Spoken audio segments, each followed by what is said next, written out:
ஐயனார் துணை சீரியலில் அடுத்த ஒரு எபிசோடில் இந்த சைடு நம்ம சோழன் தான் அந்த பொண்ணை கூட்டிகிட்டு போய் கல்யாணம் பண்ணுறாரு அப்படின்னு சொல்லிட்டு அவங்க வீட்டில் எல்லாருமே தப்பாக புரிஞ்சுக்கிட்டு நம்ம சோழனை போட்டு அடி அடின்னு அடிச்சிட்ருக்காங்க. அதுக்கடுத்து தான் இவங்க வீட்டில் இருந்து ஆளுங்களை வர சொல்லிட்டீங்கல்ல, அதெல்லாம் சொல்லியாச்சு அப்படின்ற மாதிரியே சொல்லிடுறாங்க. அதுக்கடுத்ததாக சோழன் இருந்துட்டு, சார் நான் எந்த தப்புமே பண்ணலை, எங்கள் வீட்டில் இருந்து நீங்கள் எதுக்காக வர வச்சுருக்கீங்க அப்படின்ற மாதிரியே சொல்லிக்கிட்டு இருக்காங்க.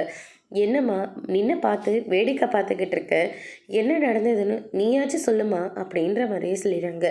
ஆனால் அந்த பொண்ணு வாயவே திறக்கவே இல்லை. அதுக்கடுத்ததாக நிலாவை வீட்டுக்கு வராங்க. நிலா வந்து சோழனை பார்த்த உடனே பயங்கரமாக ஷாக் ஆகுறாங்க. சோழன் என்னாச்சு அப்படின்னு சொல்லிட்டு கேட்கவும், நீ யாருமா, நான் இவனோட ஒய்ஃப் அப்படின்ற மாதிரி சொல்லிக்கிட்டு இருக்காங்க. நீ வீட்டில் இருக்கிற போது இவன் எவ்வளோ தைரியமாக இருந்தால் எங்கள் வீட்டு பொண்ணை கல்யாணம் பண்ணுறதுக்காக கூட்டிகிட்டு போயிருப்பான் இவன் அப்படின்ற மாதிரி சொல்லிடுறாங்க. இதை கேட்டோன்னே நிலா வந்து பயங்கரமாக ஷாக் ஆகுறாங்க. அதுக்கடுத்து தான் சோழன் இருந்துட்டு, இவங்க சொல்கிறது எதுவுமே உண்மை கிடையாது, நான் சவாரிக்காக தான் போனேன், ஆனால் கடைசியில் இவங்க லவ் மேரேஜ்னு சொல்லிட்டு காரில் ஏறினாங்க. அதுக்கப்புறம் இவங்க எல்லாத்தையும் பார்த்த உடனே போலீஸ்க்கு பயந்துக்கிட்டேன், இந்த பொண்ணை அப்படி விட்டுட்டு ஓடிட்டாங்க.